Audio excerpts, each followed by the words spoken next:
పైకాట చూడు మన్మరాటకు బాగున్నా తాత ఏ ఊరికి వచ్చినావు ఏ ఊరికి వచ్చిన అంటుంది మన్మరాలు శర్ర పటేల్ కూడా చెర్ల పటేల్ కూడా వచ్చినావా జై తెలంగాణ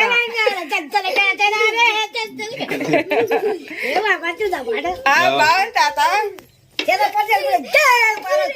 మన్మరాల దగ్గరికి వచ్చినావా షాపు చూసావా మన్మరాలది షాపు సొమ్ములు సొమ్ములు చూడు సొమ్ములు మంచిగుందా షాపు నచ్చినా సొమ్ములని చూడు ఎట్టేట్టున్నాయి చూడు తువాలు వేసుకో భుజం మీద వేసుకో తాత గట్లేసుకో హీరో లెక్క ఉన్నావు హీరో లెక్క బాగున్నావు ఇవాళ మరి నాతో వచ్చినావు కదా మరి రావాలి కదా తాత తాత కుర్చీ